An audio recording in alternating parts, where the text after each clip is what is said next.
Welcome to this week's Brittany's Bites. Today we are making something I have never made before. Yes, so let's go along on this journey with me. It's something that I think is easy enough and I've always wanted to make. We are making a blueberry lemon Dutch baby. Now, if you don't know what a Dutch baby is, it's basically a light, fluffy, airy pancake, essentially, that you put in a big cast iron skillet and bake it in the oven. Only takes about 15 minutes in the oven once you get the batter all going. So I thought, hey, I'd love to give it a try, and why not do maybe breakfast for dinner? So let's get started. One of the important things to do, I understand, is to use a blender or a mixer of some sort because you want the batter to be super duper smooth. So that's why I'm using this. I'm gonna add all the ingredients I need to for the batter into this before we transfer it into that cast iron skillet I mentioned. So we're gonna start with just 2 tablespoons of melted butter.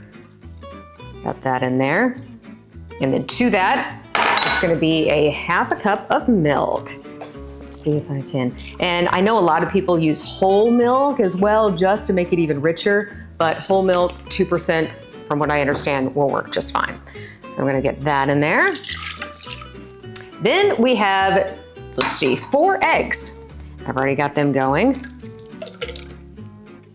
And now let's add some dry ingredients. Well, actually, let me add some vanilla first. So we're gonna add a teaspoon, it's nice that these are magnetic and stick together unless you're trying to grab one. Got that on there very tight. 1 teaspoon of pure vanilla extract. Here we go. Might have been a little bit more than 1 teaspoon, totally fine. And then we'll do a 1/4 teaspoon of salt. Then just 2 more ingredients before we get this blended up. We're gonna do 3 tablespoons of granulated sugar. So 1, 2, 3. And actually, second to last ingredient here, we're gonna do a half cup of all-purpose flour. I got the cup right here.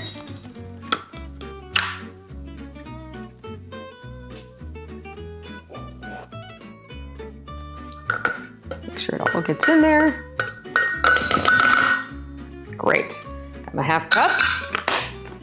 And then you can actually leave this out if you'd like. You can make just a purely blueberry Dutch baby, but I'm gonna add a little lemon. So I'm just gonna take, I've already washed this, and just take a little zest in there.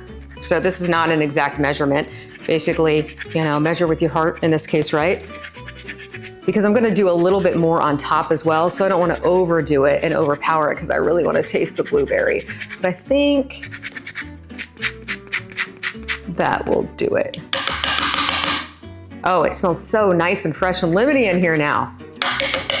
Okay, I like that. I think that is all we need to add. Got everything in here. I'm gonna put on my lid. And then this part is gonna get fairly loud, so I'm gonna do it this way. Maybe we'll get this all blended up and then come back and go on to the next step. But again, you want it super duper smooth, no lumps whatsoever. Okay, I think it's pretty smooth in there, so I'm gonna clean up some of these ingredients and get out my cast iron so that we can get the blueberries going before we add this and then put it in the oven. By the way, the oven is preheating to 450 degrees right now. It's ready to go, so we'll be right back. We have our cast iron skillet now, and I just put 2 tablespoons of butter in there, and it's getting hot very, very quickly.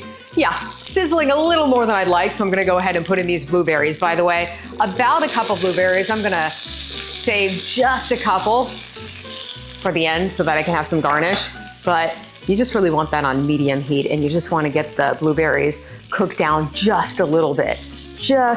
And you could also use frozen blueberries if you'd like.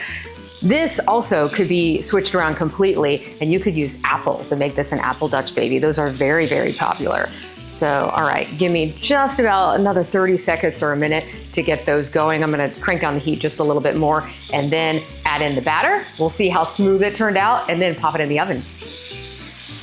We have the blueberries softened up just a little bit. Still a little bit hotter than I'd like, but we're gonna go with it. I'm gonna add in the batter now, and I kinda wanted to get this spread out so that they're fairly even in the pan when I pour in the batter, and I think they're gonna kind of come up into the batter through the baking process as well. But let's get the batter poured in here.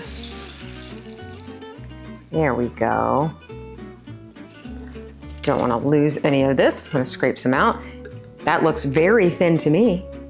Okay, so this is the final step before we get things in the oven. Just gonna scooch out those blueberries a little bit. I'm gonna grab some oven mitts, obviously, because it's very, very hot, and pop this in the oven for 15 minutes, and you're gonna wanna serve it up right away. So in 15 minutes, we'll be back, and we'll see how the Dutch baby turned out. Our Dutch baby is out of the oven. It was in there for about 15 minutes or so. You can hear it is still scorching hot, perhaps. It's still bubbling and sizzling, but look how puffy these turned out. I don't know if you can see that from here. I don't want to obviously stick my hand in too much and get it burned, but it looks fantastic. I'm hoping it tastes fantastic as well. I'm just gonna add a couple of more things that you don't have to do. You serve it with maple syrup, of course, as well, but I'm just gonna do a little bit more of this lemon zest on top, just to make it a little pretty. And it also gives people a hint of what is in there. They know that there'll be a little hint of lemon along with the blueberry. Oh yeah, that looks really pretty. And then I have a couple of blueberries that I saved, even though I don't think we need them, but I'm gonna go ahead and put them in there anyway. Give, some of the ones that aren't cooked. And then the last thing I'm gonna do is sprinkle on a little bit of powdered sugar. Let's see if I can get it open. Put some in here, and then take it, and get it everywhere. Now that looks pretty. You can already see that it's losing a little bit of steam in there. It's sort of falling a little bit. That's why you want to serve it as soon as you get it out of the oven. But look how beautiful it turned out. We made it together for the very first time ever. I hope you now give it a try at home. If you would like to see the full written out recipe, you can go online to WBIR.com.